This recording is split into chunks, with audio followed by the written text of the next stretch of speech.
Assalamualaikum warahmatullahi wabarakatuh. Selamat pagi Bapak dan Ibu Asesor serta tim penilai sertifikasi dosen tahun 2026. Perkenalkan, nama saya Dr. Hayana Adilin Warganegara. Saya adalah dosen tetap pada program studi Agronomi dan Hortikultura Fakultas Pertanian Universitas Lampung. Bidang keahlian saya adalah bidang mikropropagasi yang berfokus pada perbanyakan masalah tanaman secara vegetatif dengan menggunakan teknik kultur jaringan dan aplikasi zat pengatur tumbuh. Pada kesempatan video untuk kerja pelaksanaan Tridharma Perguruan Tinggi ini, saya mengampu mata kuliah kultur jaringan tanaman yang memiliki bobot 3 SKS. Mata kuliah ini bertujuan untuk membekali mahasiswa dengan kemampuan menganalisis karakteristik kultur jaringan tanaman, jenis-jenis kultur in vitro tanaman, kegunaan kultur jaringan tanaman di bidang pertanian, serta teknik aseptik kultur jaringan dengan penekanan aplikasinya untuk perbanyakan tanaman. Mata kuliah ini memiliki CPL, yaitu keterampilan khusus, yaitu mampu menghasilkan produk klon unggul baru menggunakan teknik kultur jaringan tanaman. CPMK mata kuliah ini sebanyak 13 CPMK. Yang pertama yaitu mahasiswa mampu menjelaskan makna kultur jaringan, karakteristik, serta kegunaan kultur jaringan tanaman. CPMK 2, mahasiswa mampu menjelaskan sejarah kultur jaringan tanaman. CPMK 3, mahasiswa mampu menjelaskan aspek biologi tanaman, bagaimana bagian-bagian tanaman dan memahami konsep pertumbuhan dan perkembangan tanaman. CPMK 4 yaitu mahasiswa mampu menjelaskan laboratorium kultur jaringan tanaman, bagaimana fasilitas dan peralatan yang diperlukan serta fungsinya. CPMK 5 yaitu mahasiswa mampu menjelaskan bagian mana saja dari tanaman yang paling baik untuk sumber eksplan, teknik aseptik dalam kultur jaringan tanaman, sterilisasi peralatan, sterilisasi eksplan, penanaman eksplan, serta bagaimana subkultur yang baik. CPMK 6 yaitu mahasiswa mampu menjelaskan kondisi ruang kultur, suhu, pencahayaan, lampu yang digunakan, foto periodisitas, kebersihan, dan aspek keamanan bekerja di laboratorium. CPMK 7 yaitu mahasiswa harus mampu menjelaskan bagaimana teori dan prinsip-prinsip yang mendasari teknik kultur jaringan tanaman. CPMK 8 yaitu mahasiswa mampu menjelaskan komponen media kultur, formulasinya, bagaimana perhitungan kimia dan cara pembuatan media kultur jaringan. CPMK 9 yaitu mahasiswa mampu menjelaskan pola regenerasi tanaman yang dikulturkan. CPMK 10 mahasiswa mampu menjelaskan tahap-tahap perbanyakan tanaman dengan kultur jaringan. CPMK 11 mahasiswa mampu menjelaskan zat pengatur tumbuh yang sering digunakan dalam kultur jaringan pada setiap tahapannya. CPMK 12 mahasiswa mampu menjelaskan faktor-faktor yang mempengaruhi keberhasilan regenerasi tanaman dalam kultur jaringan. Dan CPMK ke-13 yaitu mahasiswa harus mampu menjelaskan prosedur perbanyakan beberapa tanaman penting dengan kultur jaringan. Dalam proses pelajaran hari ini, saya akan menerapkan metode interaktif dengan metode Delivery, Interaction, and Assessment yang disingkat dengan DIA, agar mahasiswa dapat memahami materi serta aktif berdiskusi. Adapun komponen penilaian meliputi bobot penilaian sikap yang terdiri dari kehadiran dan partisipasi atau aktivitas sebesar 10%, bobot nilai harian yang berupa tes pretest yaitu sebesar 30%, bobot nilai tugas 20%, bobot nilai ujian tengah semester 20%, bobot nilai ujian akhir semester 20%, total nilai akhir kelulusan berasal dari nilai kuliah sebesar 70% dan nilai praktikum 30% yang akan ditotal menjadi 100%. Demikian perkenalan singkat dari saya. Selamat menyaksikan video proses pembelajaran yang saya ampu. Assalamualaikum warahmatullahi wabarakatuh. Selamat siang semua. Gimana kabarnya? Oke, alhamdulillah baik. Oke, sebelum kita mulai perkuliahan pada siang hari ini, sebaiknya kita berdoa menurut kepercayaan masing-masing ya. Berdoa mulai. Selesai.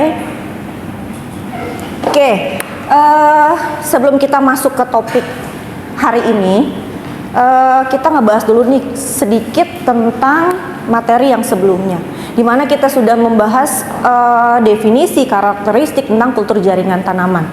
Oke, ada yang masih ingat tentang definisi dari kultur jaringan itu sendiri? Ada yang masih ingat? Yang bisa membantu saya? Yuk di refresh lagi. Karena di dalam definisi kultur jaringan itu sendiri ada topik yang akan kita bahas hari ini. Itu, jadi saling connecting. Kalau kalian sudah lupa, ya gimana kita mau move on ke materi selanjutnya? Tuh. Oke, ya silakan Mbak Anissa. Tadi definisi dari kultur jaringan yang seingat saya, kultur jaringan itu adalah suatu seni atau ilmu yang mana pengukuran ekspor berupa bagian tanaman yang dilakukan secara aseptik dan in vitro pada media yang lengkap kadarnya dan terdapat energinya dan dilakukan dalam lingkungan yang terkendali dengan tujuan tertentu. Oke, terima kasih. Ada lagi yang mau menggunakan bahasa sendiri tapi masih ada kata kuncinya? Ada yang mau mencoba lagi selain dari Mbak Anissa? Ada lagi? Benar, kalau kata Mbak Anissa adalah yang penting adalah kultur jaringan adalah suatu teknik atau seni ya untuk menumbuh kembangkan bagian tanaman. Ingat, kita ngomongnya bagian tanaman karena kita berada di Fakultas Pertanian. Jadi yang akan kita kulturkan adalah bagian tanamannya. Bagian tanamannya yang dikulturkan harus seperti apa? Secara aseptik dengan cara in vitro. Oke, ada aseptik, ada in vitro. Kemudian ada lingkungannya yang terkendali. Nah, kita bahas satu-satu nih. Kita mengingat lagi materinya. Kalau secara in vitro artinya adalah di dalam botol atau wadah, benar. Jadi bisa botolnya botol kaca, bisa botol-botol plastik gitu ya, seperti materi yang sebelumnya nih ya, udah dikasih lihat gambar-gambarnya. Yang penting dia steril. Kemudian ada lagi yang namanya lingkungannya harus terkendali. Jadi kita nanamnya di mana? Di ruangan tertutup, di dalam kotak. Apa definisi dari ruangan tertutup, dari lingkungan terkendali itu seperti apa? Kita bisa mengendalikan sumber cahayanya, kemudian apa lagi? Suhu, apa lagi? Kelembapan, terus apa lagi? Yang dibutuhkan tanaman untuk tumbuh dan berkembang apa aja sih? Masih ingat nggak? Proses fotosintesis yang dibutuhkan apa aja? Cahaya. Kita bisa kendalikan dengan menggunakan lampu. Kita sebutnya dengan lampu TL atau lampu fluorescence. Kemudian apalagi yang dibutuhkannya? Air, boleh. Airnya di dalam kulturnya kita pakai apa? Air? Pernah nggak ngeliat di dalam lab kita buka botol satu-satu kita nyiram?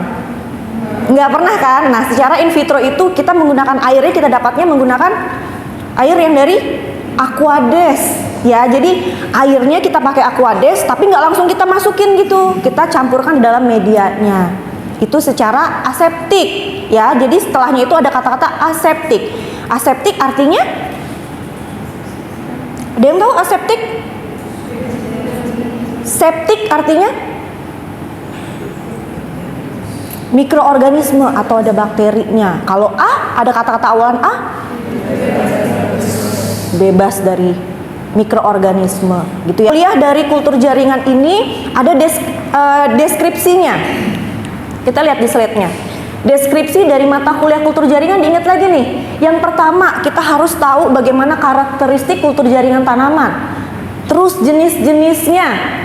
Ya, nomor 2. Yang ketiga, kegunaan dari kultur jaringan itu sendiri. Kultur jaringan bisa digunakan dalam bidang pertanian, kemudian bagaimana aplikasinya. Gitu ya. Nah, deskripsi mata kuliah ini secara umum mencakup 3 ini.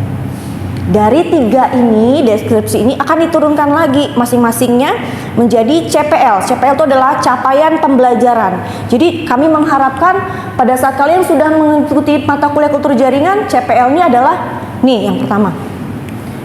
Ya, kalian memiliki keterampilan khusus. Kenapa khusus? Karena mata kuliah ini adalah mata kuliah pilihan, tapi ilmunya saat ini sangat berkembang. Ya, banyak perusahaan-perusahaan yang menggunakan teknologi kultur jaringan untuk perbanyakan atau penyiapan bahan tanamnya, gitu. Jadi tidak secara konvensional lagi. Jadi kalau misalnya pisang tadi tidak menggunakan bibit yang secara anakan, ya, dia menggunakan kultur jaringan. Nah, jadi CPL yang satunya pertama yaitu mahasiswa mampu menghasilkan produk klon unggul baru menggunakan teknik kultur jaringan tanaman. Klon unggul baru ya, kita nyebutnya klon karena kita teknik perbanyakan kultur jaringan itu secara vegetatif, makanya kita nyebutnya klon. Oke.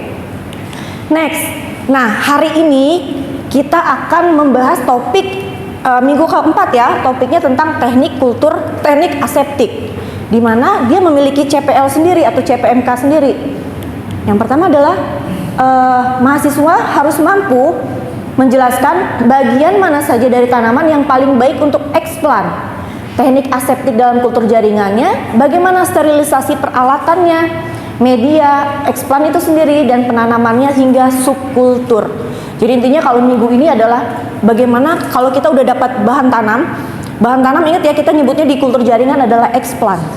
Ya, jadi jangan bingung eksplan itu apa. Diingat lagi ya, minggu kemarin kita udah ada glosarinya kalau penyebutan untuk bahan tanam dalam kultur jaringan kita sebutnya eksplan ya. Kalau kita punya eksplan, bagaimana caranya kita menanam secara in vitro tadi di dalam botol. Nah, tekniknya hari ini kita akan bahas. Ya. Oke, ini tadi definisi yang sebelumnya ya. Kultur jaringan tanaman adalah ilmu dan seni pengkulturan eksplan berupa bagian tanaman secara aseptik nih, in vitro di media buatan yang lengkap dan lingkungan terkendali untuk tujuan tertentu. Tujuannya terserah kalian, makanya disebutnya tujuan tertentu. Tapi yang kata kuncinya adalah aseptik, in vitro, dan media buatan yang lengkap dengan lingkungan yang terkendali. Aseptik tidak mengandung mikroorganisme. Nah, ini dari definisi 2 ini, nah kita mendapatkan artinya teknik aseptik itu apa. Oke, jadi teknik aseptik itu adalah semua tata cara yang dilakukan agar kultur tanaman in vitro terbebas dari mikroorganisme. Jadi apapun caranya itu kita lakukan, pokoknya kita dapatnya yang tidak mengandung mikroorganisme.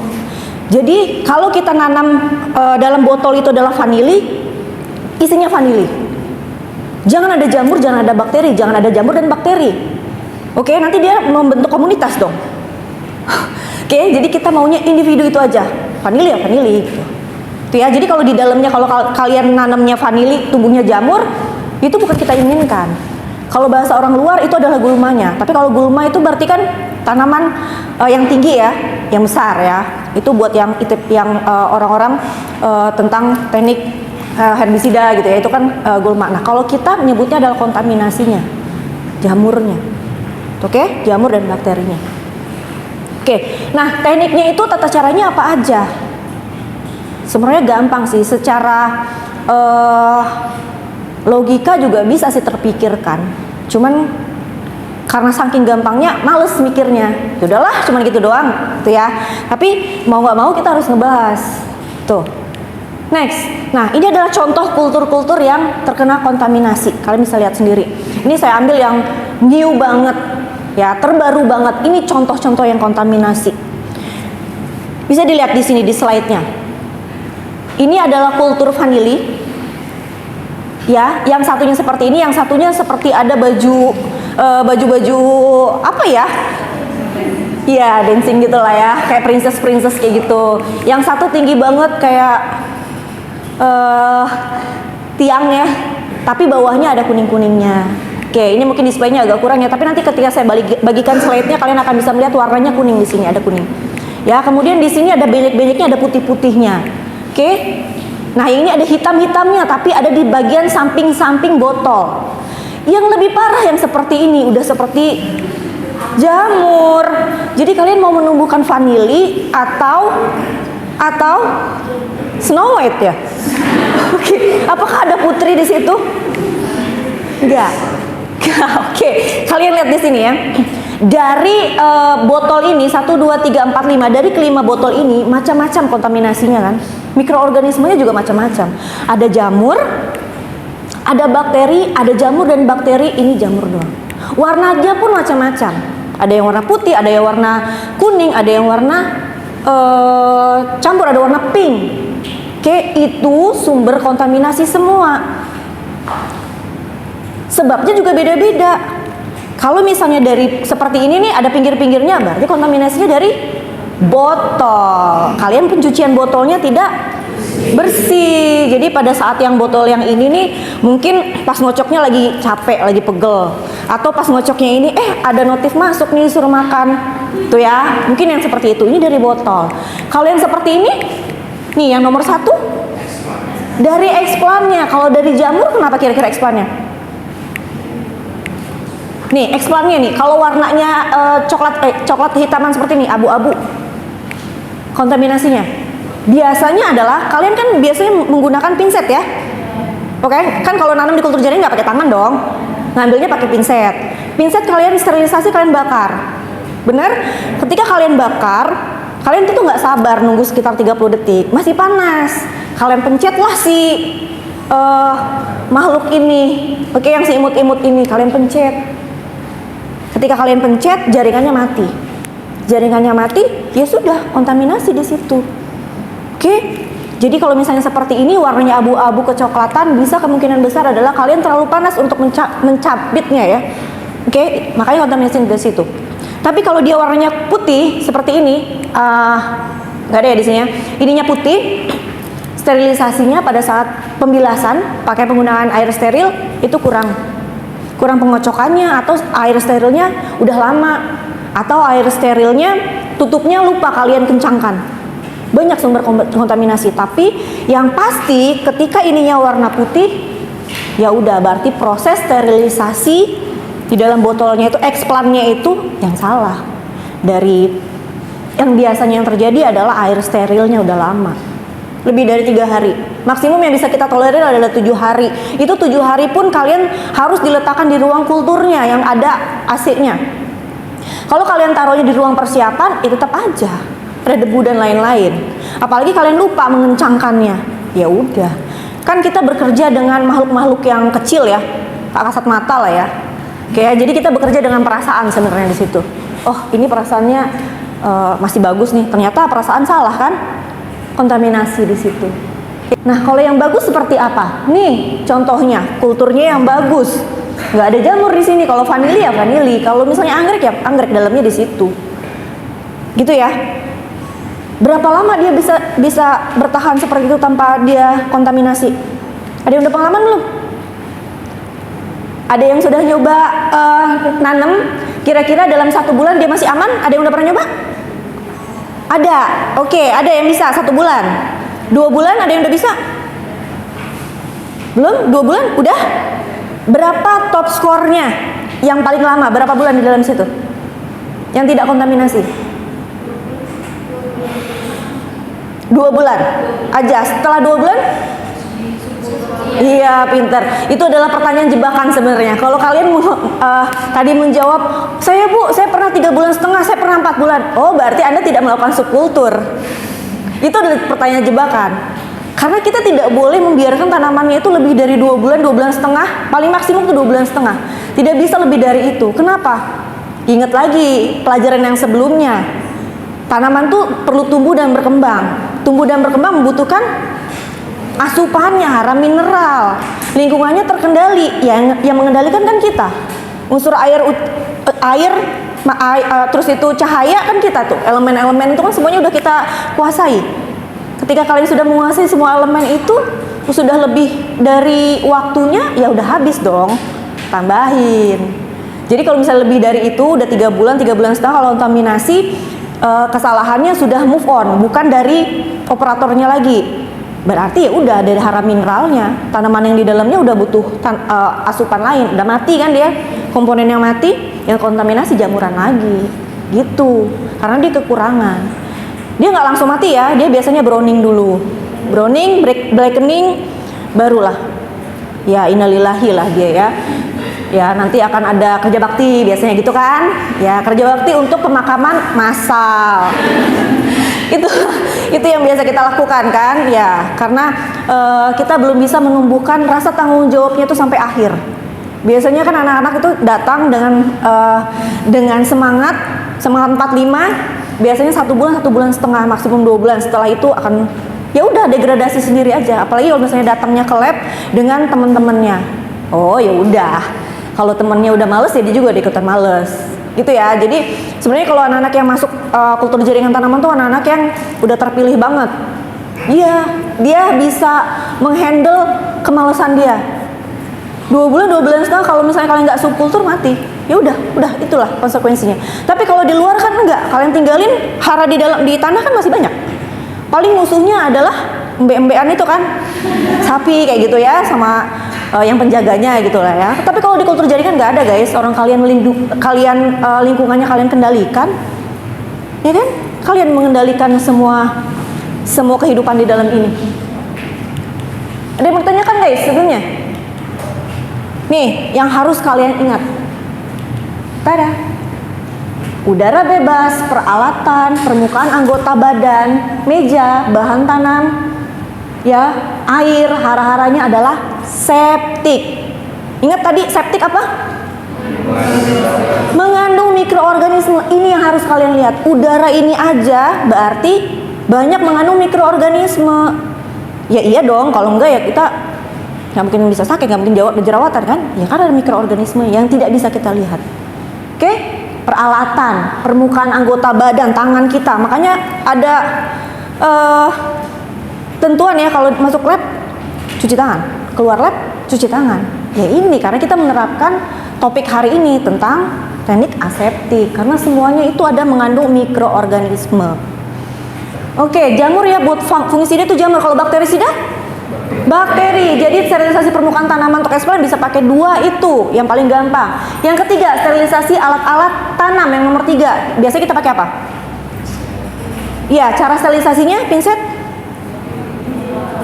di autoklaf yang pertama, yang kedua dibakar pakai lampu spiritus atau bunsen tadi. Kemudian kalau sterilisasi media kultur di autoklaf juga. Terus diapain? Ada nggak bahan-bahan adenda yang kalian saring? Ya, itu adalah salah satu untuk mencegah kontaminasi. Jadi disaring dulu. Contohnya cewek itu adalah coconut waternya. Oke, next. Kemudian tata cara penanaman di laminar airflow cabinet. Laminar airflow cabinet adalah alat yang untuk membantu kita proses subkultur ya, atau menanam. Laminar airflow cabinet itu minimal 15 menit dihidupkan dulu. Kemudian dibersihkan menggunakan spiritus, alkohol atau tisu basah, boleh seperti itu ya. Oke, tata caranya nanti kita akan praktik di praktikum. Jadi nggak cuman yang penting dibersihin, enggak, ada tata caranya. Kan dia ada meja kerjanya, ada samping kiri kanannya. Jadi nggak bisa sembarangan, yang pentingnya dilap aja, nggak seperti itu guys. Karena kita menggunakan ada yang namanya filternya. Nanti kita akan praktiknya. Bentuknya bahannya karet. Supaya kalau misalnya ada setrum dan lain-lainnya ya aman gitu ya. Next. Nah, ini sterilisasi permukaan eksplan. Jadi dari lapangan jangan langsung ditanam di botol. Tadi ya pakai zat kimia, pakai fungisida dan lain-lainnya. Ya, jangan lupa nih, ini kan dari lahan nih, nggak boleh masuk ke lab kan?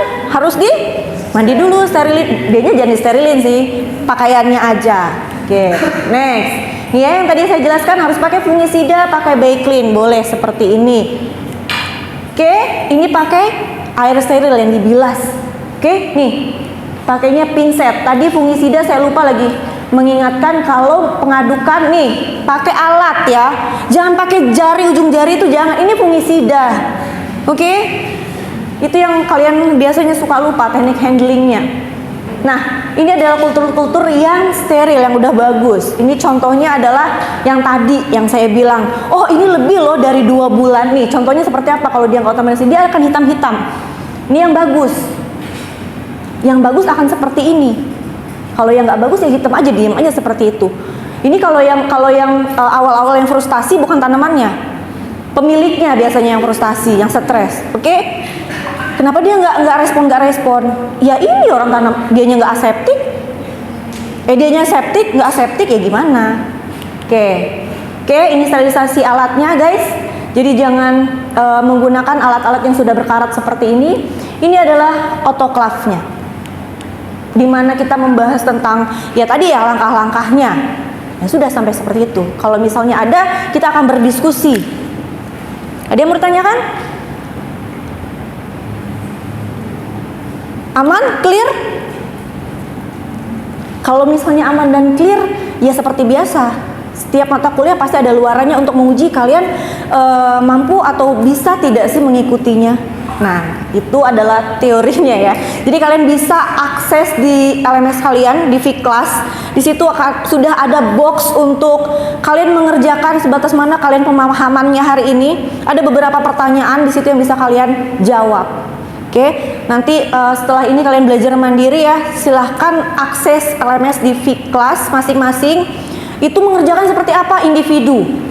Ya, nanti kalau yang di praktikum akan ada tugasnya yang kelompok. Tapi untuk yang hari ini tugasnya adalah individu untuk menguji bagaimana kalian paham nggak sih hari ini.